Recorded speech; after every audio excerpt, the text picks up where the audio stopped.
사도신경으로서 우리의 신앙을 고백합니다.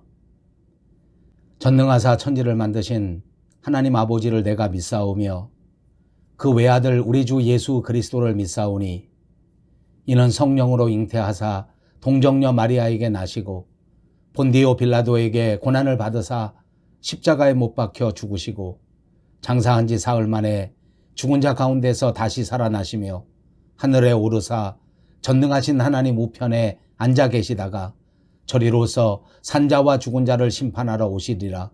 성령을 믿사오며 거룩한 공회와 성도가 서로 교통하는 것과 죄를 사하여 주시는 것과 몸이 다시 사는 것과 영원히 사는 것을 믿사옵나이다. 아멘.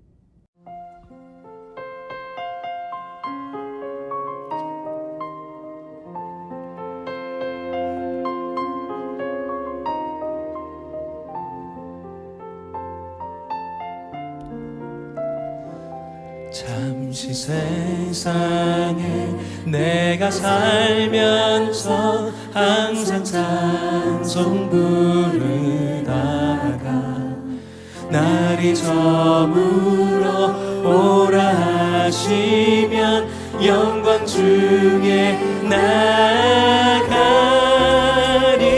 열린 천국 문 내가 들어가 세상 짐을 내려놓고 빛난 혈유관 받아 쓰고서 주와 함께 길이 살리.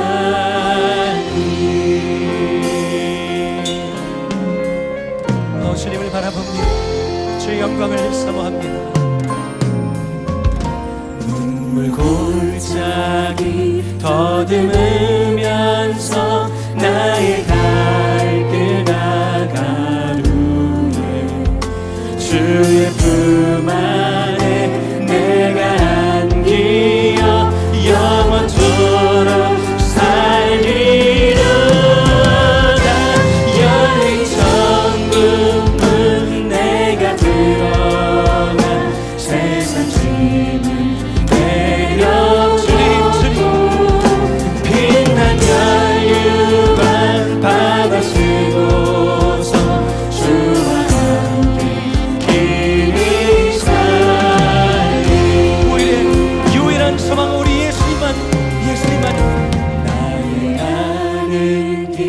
멀고 험하여 산은 높고 고른 깊어 고난 나의 몸 쉴곳 없어도 복된 날이 밝아오리.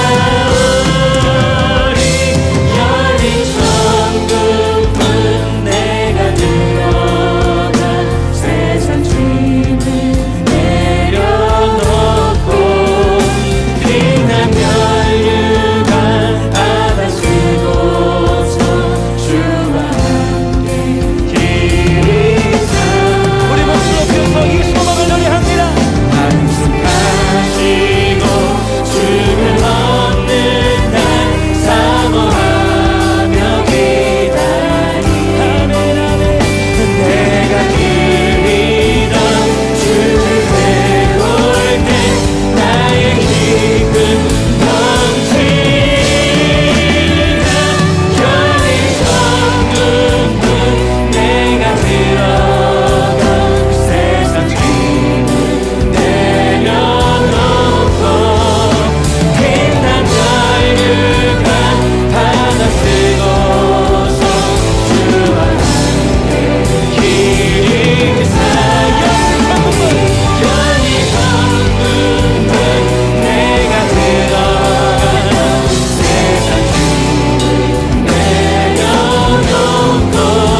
지니 그 명령을 준행하여 늘 충성하겠네.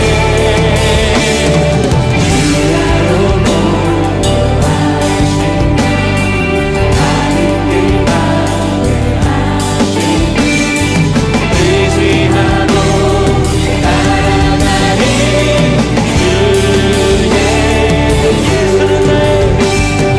예수는 나의 길이요 내 소망 되시니 이 세상을 떠나갈 때 고정 생각들이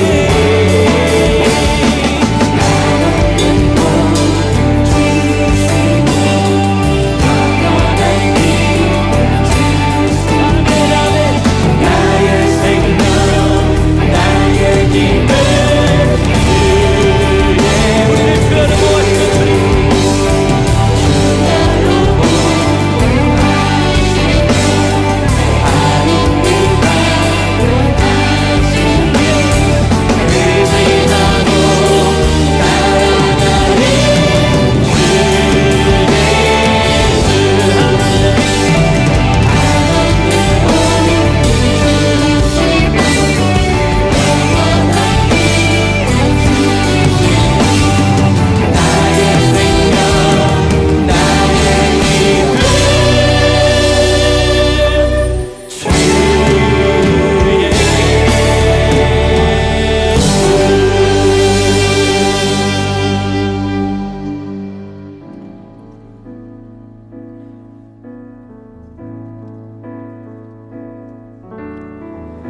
마라나타 주 예수여 어서 오시옵소서. 땅의 모든 끝 모든 족속 주를 찬송하게 하소서. 마라나타 주 예수여 어서 오시옵소서. 모든 열방이 주께 돌아와 춤추며 경배하게 하소서. 우리를 사모합니다.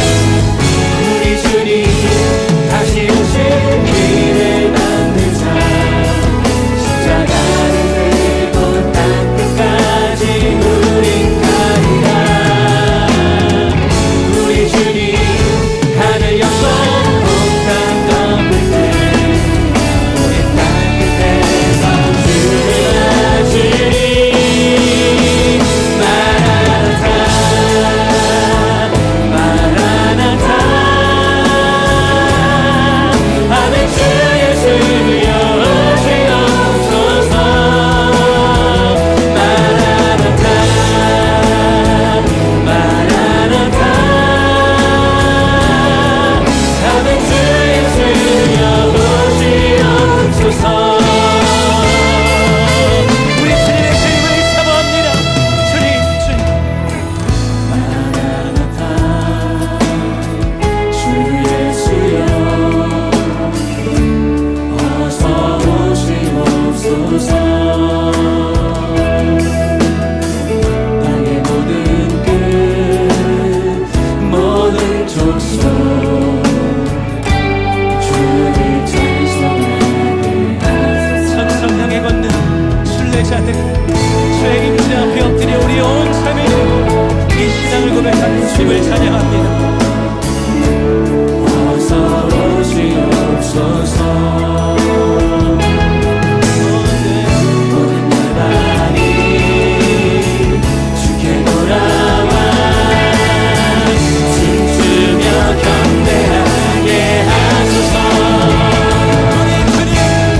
우리 주님 다시 오실 길을 만들자.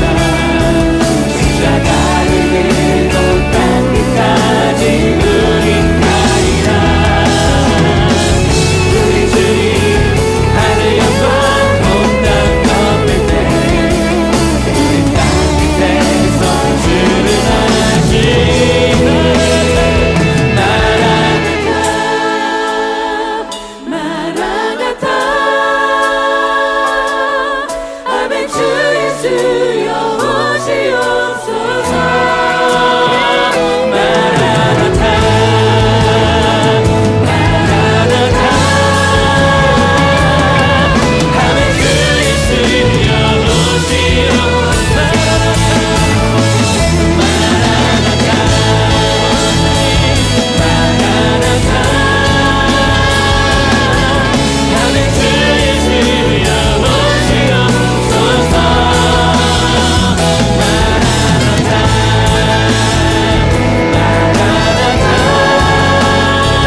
영원하신 하나님, 은혜와 사랑을 감사드립니다. 우리는 주님과 함께 고난의 긴 여정을 함께하였으며 부활의 기쁨과 환희도 맛보았습니다. 온 천지 만물이 새싹과 꽃방울을 터뜨리는 아름다운 계절 4월에 주님의 은총 아래 숨쉬고 있음에 더욱더 감사를 드립니다. 그 은혜 그 사랑 잊을 수 없어 이 시간에 주님 앞에 예배하오니 주여 이 예배를 받아주시옵소서. 고난과 역경 가운데 흔들리지 않은 믿음 주시고 세상의 모진 풍파 속에서도 우리들의 영혼과 육체를 지켜주신 우리 주님 앞에 찬양과 경배를 드립니다. 그러나 때로는 세상의 더러운 욕심 때문에 우리의 마음이 갈팡질팡할 때도 있사오니 주여 모든 죄 허물을 용서하여 주시옵소서. 하나님 앞에 드려지는 이 시간 몸과 마음과 모든 정성을 다하여 드려지는 귀한 예배 되게 하옵시고 특별히 말씀을 전하시는 목사님에게 성령이 충만하여 그 말씀을 통해서 우리가 자복하는 시간 될 수 있도록 도와주시옵소서. 세상은 여전히 코로나의 어두운 그림자가 그치지 않고 더욱더 심해지고 있사오니 오직 주님을 향한 마음만은 결단코 변하지 않게 하시고 말씀이 육신이 되어 오신 주님만을 따를 수 있는 성도들이 되게 도와주시옵소서. 각 가정에서 필요한 기도의 제목들이 이루어지게 하시며 어려움을 겪고 있는 성도들의 가정에도 기도를 통해서 그 모든 문제가 해결될 수 있도록 주여 도와주시옵소서. 우리의 입에서 목자 되신 여호와여 내가 주님을 사랑합니다라는 신앙의 고백이 될 수 있도록 도와주시며 주는 그리스도시요 살아계신 하나님의 아들입니다라고 고백할 수 있는 주의 자녀들이 될 수 있도록 도와주시옵소서. 세계 선교와 이웃 구원을 위해서 정말로 뜨거운 가슴 안고 전력을 다할 수 있는 우리들이 되게 도와주시옵소서. 특히 영성교회 성도들이 나누며 베풀며 전도하며 구제하며 살아갈 수 있도록 믿음과 능력을 주시옵소서. 우리들의 자녀들도 믿음 가운데 살아갈 수 있도록 도와주시며 믿음의 계보가 3대, 4대, 5대 계속 이어져서 주님 오실 때까지 변하지 않는 귀한 가정이 될 수 있도록 주여 도와주시옵소서. 오늘 드려진 예배 주님을 기쁘시게 한 예배 될 수 있도록 도와주시고 우리에게도 기쁨과 소망의 귀한 시간 될 줄 믿사옵고 예수님의 이름으로 기도드리옵나이다. 아멘. 예, 오늘은 베드로전서 3장 13절에서 17절입니다. 또 너희가 열심으로 선을 행하면 누가 너희를 해하리요. 그러나 의를 위하여 고난을 받으면 복 있는 자니 그들이 두려워하는 것을 두려워하지 말며 근심하지 말고 너희 마음에 그리스도를 주로 삼아 거룩하게 하고 너희 속에 있는 소망에 관한 이유를 묻는 자에게는 대답할 것을 항상 준비하되 온유와 두려움으로 하고 선한 양심을 가지라. 이는 그리스도 안에 있는 너희의 선행을 욕하는 자들로 그 비방하는 일에 부끄러움을 당하게 하려 함이라. 선을 행함으로 고난받는 것이 하나님의 뜻일진데 악을 행함으로 고난받는 것보다 나으니라. 아멘. 안녕하셨습니까? 지난주에는 부활주일을 지났고 오늘 다시 거룩한 주일입니다. 이제는 이제 완연한 봄철이 돼서 길가에 화려한 꽃들이 피고 또 날씨도 많이 이제 화창해진 것 같습니다. 그럼에도 불구하고 여전히 코로나 팬데믹의 상황이 진정되지 않고 있습니다. 사실 BC 주정부가 이 부활절 절기를 맞아서 어떻게 하든지 교회들이 다시 모일 수 있도록 임시적으로라도 규제를 풀고 교회 안에 약 4주 동안 예배를 드릴 수 있도록 허락했었습니다. 그러나 2, 3일이 지나지 않아서 상황이 더 나빠졌기 때문에 그런 정책을 철회하고 오히려 더 강한 방역 대책을 제시했습니다. 이제 다시 우리가 실내 모임을 전혀 가질 수가 없고 심지어는 식당 같은 곳에서도 이제 더 이상 영업을 하지 못하는 이런 강한 방역 대책을 내놓았습니다. 이렇게 되게 된 것은 여전히 변이 바이러스가 우리를 위협하고 있고, 또 확진자의 숫자가 도무지 줄어들지 않을 뿐만 아니라 우리 BC주 정부가 1000명에 육박하고 1000명을 오르내리는 이런 최악의 상태를 보이기 때문이라고 생각합니다. 물론 백신의 접종이 또한 계획대로 차근차근 진행되고 있습니다. 이제 우리 BC주는 페이스 3라고 하기 때문에 앞으로 2, 3개월 또 길게는 4개월 이내에 거의 모든 주민들이 백신의 접종을 받을 수 있다는 희망적인 앞날도 있습니다.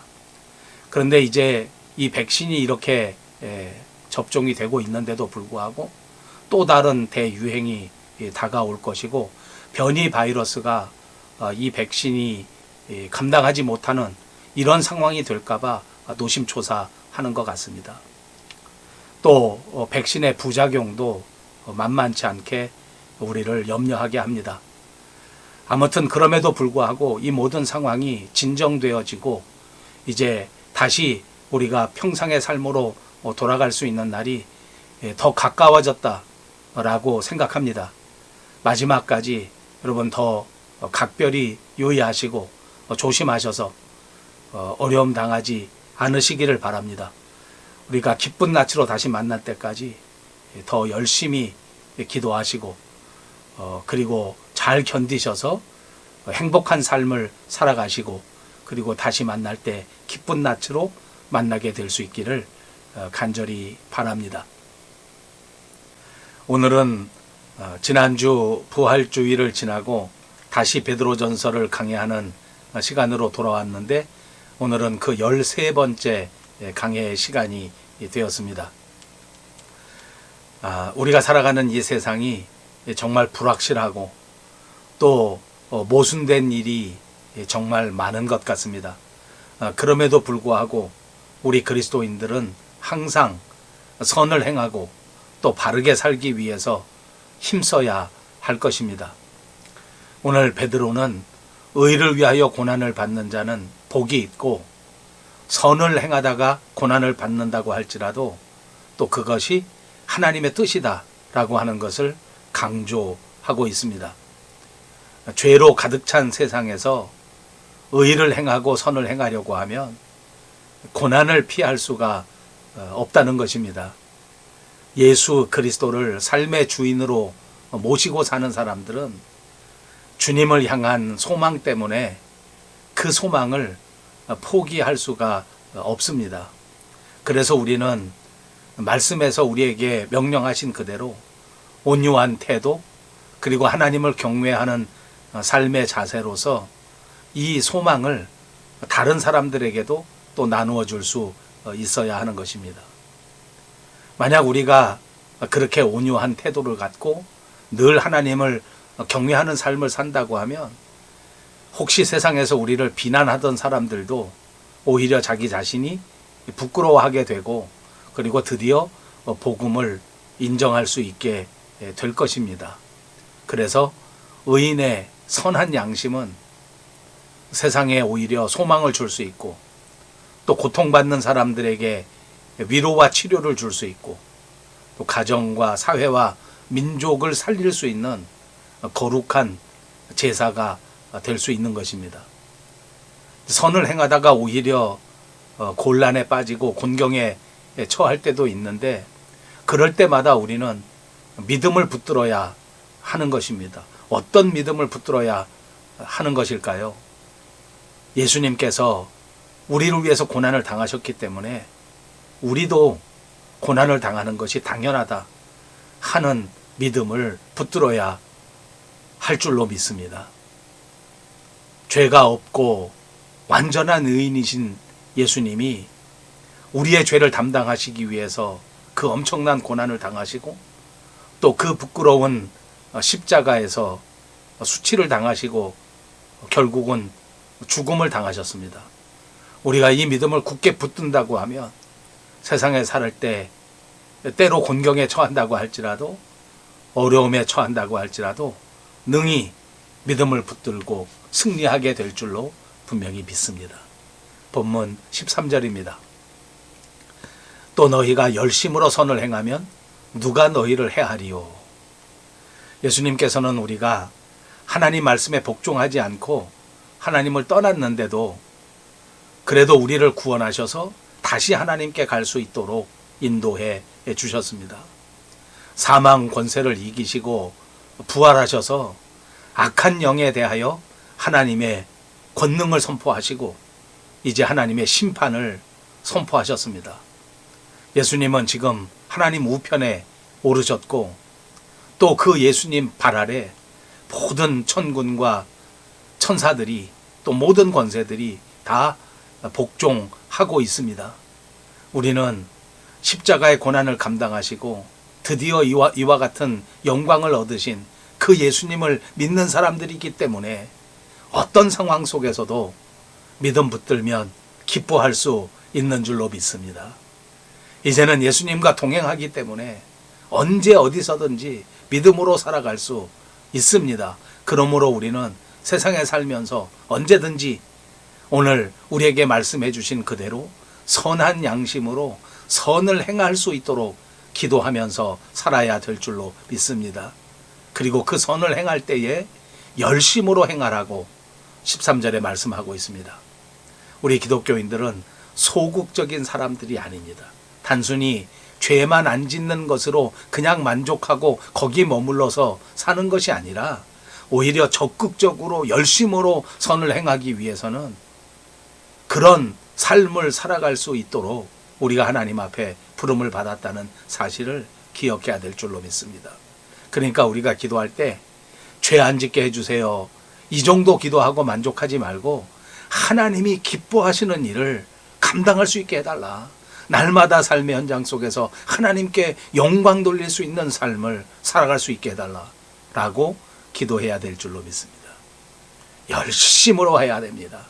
우리 신앙생활에 어떤 열심이 제일 필요한 줄 아십니까? 서로 열심으로 사랑해야 합니다. 베드로전서 4장 8절에도 무엇보다도 열심으로 서로 사랑할지니 사랑은 허다한 죄를 덮느니라. 말세가 되면 사랑이 식어지고 사랑이 식어지게 되면 가정도 교회도 그리고 사회도 진짜 살벌해집니다. 에베소 교회가 왜 책망을 받았습니까? 계시록 2장 4절에 보면 너를 책망할 것이 있나니 너의 처음 사랑을 버렸느니라. 처음 사랑을 회복하지 않으면 촛대를 그 자리에서 옮겨버릴 것이다 라고도 말씀하셨습니다. 우리가 처음 사랑을 회복하는 것, 그것이 우리에게 급선무입니다. 사랑은 허다한 허물을 덮습니다. 여러분, 우리가 인생을 살다 보면 살면 살수록 나이가 들면 들수록 허물은 더 많아지는 겁니다.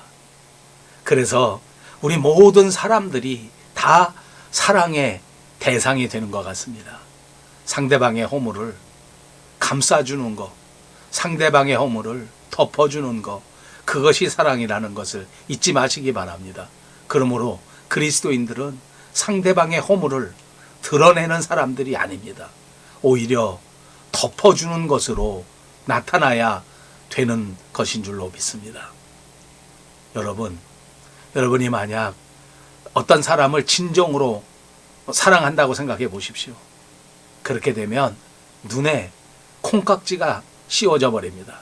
그래서 어떤 허물도 허물로 보여지진 않고 모든 허물을 덮어줄 수 있게 되는 겁니다.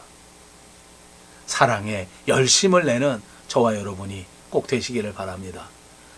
또 한 가지는 섬기는 데 열심을 내야 합니다. 로마서 12장 11절에는 부지런하여 게으르지 말고 열심을 품고 주를 섬기라 라고 말씀했습니다. 부지런히 열심을 품고 섬겨야 됩니다. 그러니까 우리가 신앙생활 하려고 하면 게으른 사람은 주님을 잘 섬길 수가 없습니다. 항상 부지런해야 됩니다. 가정을 잘 섬기는 사람들도 늘 부지런해야 됩니다. 부지런히 청소하고 부지런히 음식 만들고 부지런히 삶의 모든 환경들을 아름답고 쾌적하게 조성하는 것은 진짜 열심을 가지고 하지 않으면 안 되는 것 같더라고요. 여러분, 성경에 나오는 큰 인물들을 보십시오. 모두가 다 열심히 있었고 모두가 다 부지런했습니다.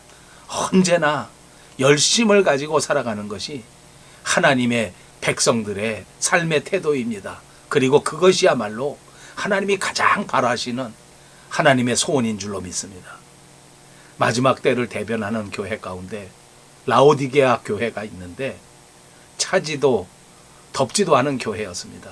다른 말로 하면 열심이 없는 교회였다는 말입니다.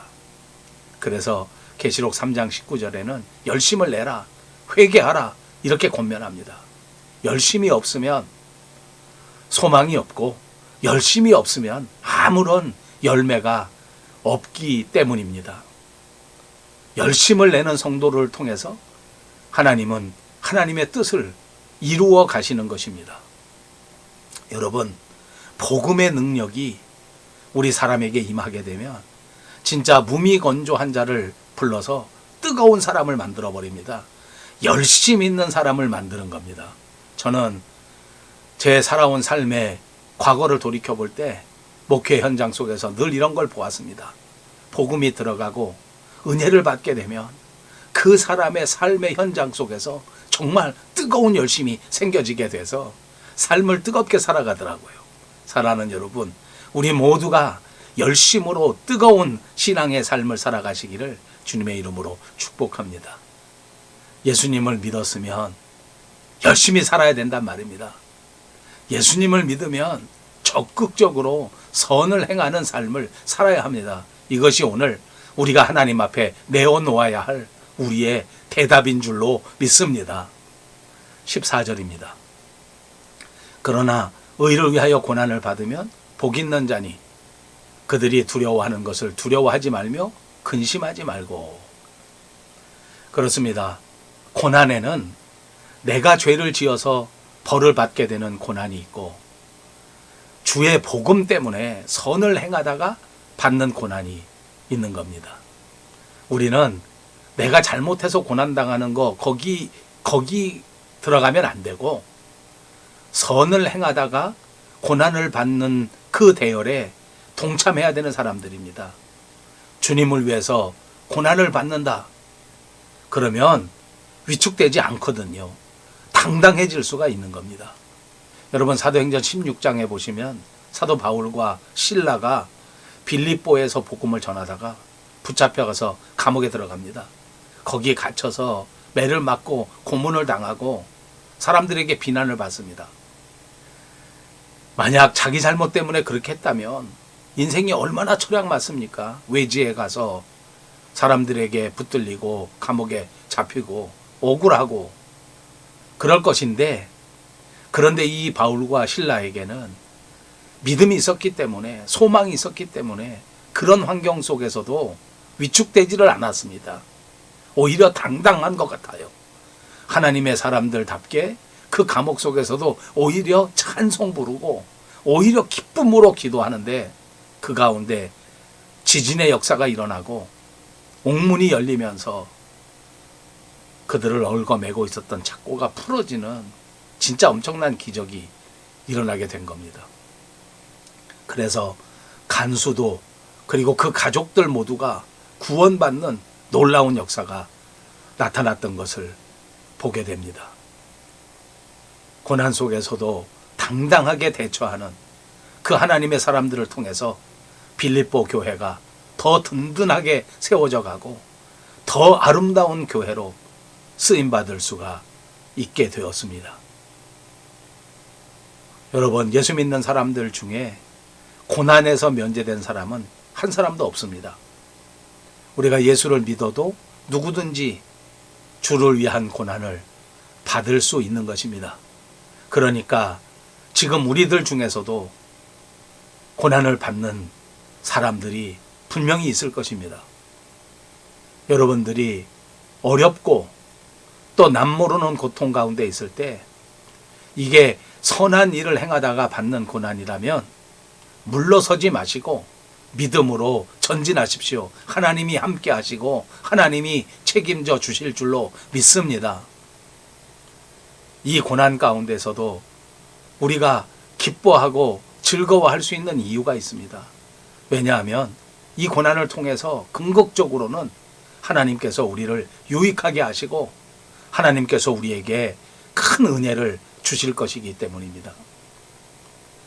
믿음으로 살아가는 자녀들에게 상을 주시려고 언제나 면류관을 준비해 두고 계시는데 우리의 믿음이 부족하다 보니까 소망이 약하다 보니까 그 상급을 바라보지 못하고 그냥 세상 것에만 빠져 살아가니까 문제지. 여러분, 현재의 고난은 장차 올 영광과는 좋게 비교될 수가 없는 것입니다. 하나님께서 우리에게 큰 유익을 주실 것을 믿고 이 어려움도 이 고난도 능히 이겨나갈 수 있는 여러분들이 꼭 되시기를 바랍니다. 뿐만 아니라 이 고난을 통해서 하나님의 절대적인 사랑을 체험할 수 있는 기회가 되는 것입니다. 하나님이 주시는 큰 축복의 현장에서도 물론 하나님의 사랑을 느낄 수가 있지만은 그러나 역사적으로 놓고 볼 때 가장 어려운 그 고난의 현장 속에서 하나님의 뜨거운 사랑의 손길을 정말 실감나게 느낄 수가 있습니다. 이것을 느끼게 될 때 이게 진짜 믿음의 사람의 모습입니다. 그러니까 고난을 당해도 찬송을 부를 수 있는 것입니다. 고난을 당해도 기뻐할 수 있는 것입니다. 그러니까 우리가 성숙한 그리스도인이라고 하면 고난을 면하게 해달라라고 기도할 것이 아니라 한 단계 더 높게, 수준 높게 이 고난 중에서도 당당하게 만들어 달라, 믿음을 잃지 않게 해달라라고 기도해야 될 줄로 믿습니다. 여러분, 사람마다 각자 당하는 고난의 종류는 다양합니다. 어떤 종류의 고난이 다가와도 낙심하지 말 것은 당당하게 대처할 때 하나님이 함께 하시고 하나님이 도와주십니다. 그러므로 사랑하는 우리 밴쿠버 영성교회 모든 성도님들이 어떤 고난 속에서도 실망하지 마시고 당당하게 믿음으로 대처하시기를 주님의 이름으로 축복합니다. 15절입니다. 너희 마음에 그리스도를 주로 삼아 거룩하게 하고 너희 속에 있는 소망에 관한 이유를 묻는 자에게는 대답할 것을 항상 준비하되 온유와 두려움으로 하고. 우리가 당하는 많은 환난은 인내를 만들어냅니다. 인내하는 사람이 연단을 통해서 또 소망을 이루는 것입니다. 여러분, 금이 저절로 순금이 되는 것이 아니지 않습니까? 여러 번 재련을 통해서 불순물들이 하나씩 둘씩 다 제거되어지고 진짜 금이 99.9% 금이 남아서 순금이 탄생되는 것입니다. 우리에게 소망이 있다고 하면 시련과 환난을 만난다고 할지라도 그것을 견뎌내고 인내해야 됩니다. 그렇게 인내하는 삶이야말로 그 소망에 관하여 묻는 자들에게 대답할 수 있는 중요한 답변이 되는 것입니다. 우리 마음에 있는 소망이 무엇인가, 내가 소망을 가지고 있는가 하는 것을 점검해 볼 수 있는 체크리스트가 있는데 그 체크리스트는 바로 내가 하나님의 말씀을 얼마나 붙잡고 있느냐 하는 체크리스트입니다. 말씀을 붙들고 있으면 내 마음속에 소망을 붙들고 있는 겁니다. 내 마음속에 말씀이 없다고 하면 그 소망이 없어진 겁니다. 소망이야말로 인내를 낳고 인내라는 별명으로서 삶의 현장 속에서 실현되게 되는 것입니다. 여러분, 정말로 인내할 수 있는 저와 여러분이 되시기를 바랍니다. 이 소망의 가장 중요한 형제는 바로 사랑입니다. 사랑이 있는 만큼 소망할 수 있고 소망이 있는 만큼 사랑할 수가 있는 것입니다. 예수 믿는 우리의 삶의 모습이 또 우리가 살아가는 삶의 행동 하나하나가 다 메시지고 그것이 다 간증입니다. 우리가 소망을 가진 사람답게 그렇게 행동하고 그렇게 살아있는 모습을 보여야 하는 것입니다. 주님께서 십자가의 사랑으로 우리 가슴에 지워질 수 없는 그 크신 사랑을 꽉 채워주시지 않았습니까? 그러기 때문에 우리가 이 세상 사람들 속에 섞여서 살지만 세상에 속한 사람들이 아니고 하늘에 속한 사람이 된 겁니다. 그래서 우리에게 소망에 관한 이유를 묻는 자에게는 분명히 그 소망에 대해서 이야기해 줄 수 있어야 됩니다. 온유한 마음으로 답해 줄 수 있어야 된단 말입니다. 사랑하는 여러분, 예수님이 바로 우리에게 소망을 주시는 분이십니다. 여러분에게 소망에 관해서 묻는다면 여러분은 어떻게 대답하시겠습니까? 물론 말로도 화려하게 멋진 대답을 할 수가 있습니다. 그것보다 더 훌륭한 대답이 있습니다. 그게 바로 삶으로 대답하는 것입니다. 열심히 선을 행하는 것으로, 고난을 만났을 때에도 당당하게 대처하는 것으로, 선한 양심으로, 인내함으로써 이 소망에 관하여 대답할 수 있기를 주님의 이름으로 축복합니다. 16절과 17절입니다. 선한 양심을 가지라. 이는 그리스도 안에 있는 너희의 선행을 욕하는 자들로 그 비방하는 일에 부끄러움을 당하게 하려 함이라. 선을 행함으로 고난받는 것이 하나님의 뜻일진데 악을 행함으로 고난받는 것보다 나으니라. 우리가 살아가는 이 시대를 양심불량의 시대라고 할 수 있습니다. 양심이 마비된 세상인 것 같습니다. 이런 세상의 풍조나 이런 가치관에서 우리의 영혼이 물들지 않으려고 한다면 우리가 선한 양심을 지켜야 하는 것입니다. 우리 믿는 사람들은 선한 양심을 지킬 줄 알아야 됩니다. 양심을 보존할 줄 알아야 하는 것입니다.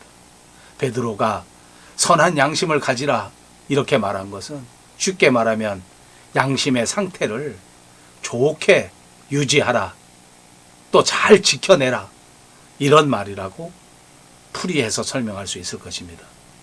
그러니까 건강한 양심의 상태를 지키고 살아가라는 것입니다.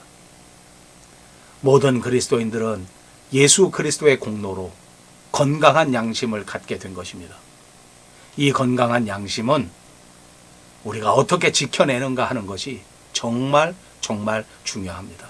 양심을 깨끗하게 지키고 양심을 선하게 지켜내야 할 책임이 우리 그리스도인들에게 있는 것입니다.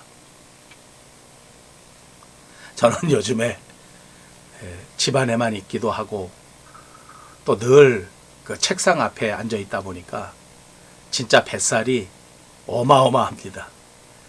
보기에도 아주 나쁩니다. 사실 보기만 나쁜 게 아니고 건강 상태에도 아주 좋지 않습니다. 그러니까 피로가 아주 쉽게 몰려오고 또 소화도 잘 안 되고 그리고 또 집중력도 많이 떨어진 것 같습니다. 사실 먹는 걸 좀 조심해야 되고 그리고 하다못해 걷기 운동이라도 좀 해야 될 텐데 그게 참 어렵습니다. 여러분, 우리가 육체의 건강을 지켜내기 위해서도 진짜 쉽지 않은 그런 과정이 필요합니다. 힘들어도 그렇게 해야 건강을 지켜낼 수 있습니다.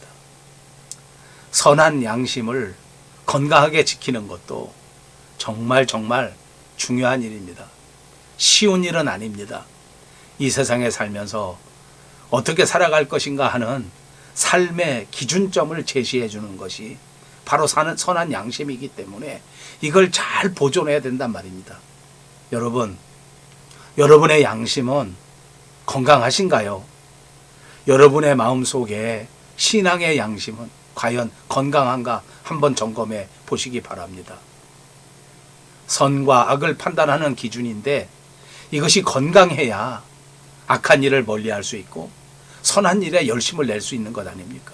그리고 이것이 정상적으로 작동해야 그것이 선한 사람이란 칭호를 들을 수가 있는 것입니다. 그렇습니다. 살아보니까 선한 것은 선한 것으로, 악한 것은 악한 것으로 판단하는 게 정말 중요합니다. 우리의 양심이 병들게 되면, 건강하지 못하게 되면 악한 것을 악한 것이라고 말하지를 않습니다. 적당히 악한 것하고도 짝을 지어서 내 이득을 취하려고 하는 거예요. 무조건 나한테 도움이 되기만 하면 악한 것이고 선한 것이고 구별하지 않으려고 합니다. 여러분, 성경에는 하나님이 정해놓으신 기준이 있습니다. 그것이 바로 말씀입니다.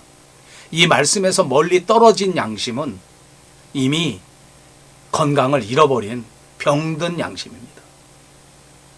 영광의 복음을 따르는 것, 영광의 말씀을 따르는 것, 이것이 바로 건강한 양심입니다. 이런 건강한 양심을 가지시고 이런 건강한 양심을 꼭 지키시기를 주님의 이름으로 축복합니다. 사람들이 뭐라고 말하는지가 중요한 것이 아닙니다. 내 주위 사람들이 다 괜찮다고 말해도 그것이 중요한 것이 아닙니다. 좋은 게 좋은 거라 그렇게 말한다고 해도 흔들리지 마십시오. 하나님이 옳다고 하신 것은 옳은 것이고 하나님이 옳지 않다고 하신 것은 옳지 않은 겁니다. 그것이 건강한 양심의 소리입니다. 우리의 양심이 계속해서 건강하게 주님 만나는 날까지 잘 유지하고 지켜내려고 하면 과연 우리가 어떻게 해야 될까? 날마다 살아있는 진리의 말씀으로 우리의 양심을 지켜내야 합니다. 날마다 말씀을 가까이 하시고 말씀을 묵상해야 됩니다. 우리가 말씀을 잃어버리게 되면 양심의 건강을 잃어버리게 되고 그것은 화인 맞은 양심이 되고 마는 겁니다. 말씀을 거스르면 그렇게 됩니다. 한번 양심의 소리에 귀를 막아버리면 그러면 양심은 점점 더 썩어 들어가고 점점 더 병이 깊어지는 겁니다. 그래서 이제는 진리가 아니고 세상의 가치관들이 다 내 속에 무차별로 들어와 버리는 겁니다. 그렇게 되면 우리의 삶은 하나님이 기뻐하시는 삶과 아무 관계없이 멀리 멀리 떨어져 버리게 될 것입니다. 사랑하는 여러분, 우리는 열심히 선을 행하는 주의 백성으로 부르심을 받았습니다. 그것이 우리 주님이 십자가 위에서 그 귀하신 보혈을 흘려주신 목적입니다. 우리가 믿음의 삶을 살아갈 때 세상 사람들에게는 핍박을 당할 수가 있습니다. 고난을 당할 수도 있습니다. 그러나 이것이 바로 하나님의 뜻입니다. 비방하던 그들이 결국은 부끄러움을 당하게 될 것입니다. 우리를 핍박하던 그들이 결국 마지막 때에 큰 수치를 당하게 됩니다. 그리고 우리는 말로 다 할 수 없는 하나님의 귀한 면류관을 누리게 될 수 있을 것입니다. 이 땅의 부르심에 합당한 삶을 살아가면서 반드시 분명한 판단의 기준을 가지고 살아가시기를 바랍니다. 확실한 말씀의 기준을 붙들고 살아가시기를 바랍니다. 건강한 양심을 지켜야 합니다. 하나님과 친밀한 관계를 유지하십시다. 그분의 말씀으로 날마다 양식을 삼고 그 말씀으로 우리의 양심을 갈고 닦을 수 있기를 바랍니다. 무뎌진 부분은 예리하게 쪼개고 무감각한 부분은 찔러서 일깨우고 좌우에 날선 어떤 검보다 예리한 하나님의 말씀으로 날마다 우리의 선한 양심의 삶을 살아갈 수 있으시기를 주님의 이름으로 축복합니다. 감사합니다.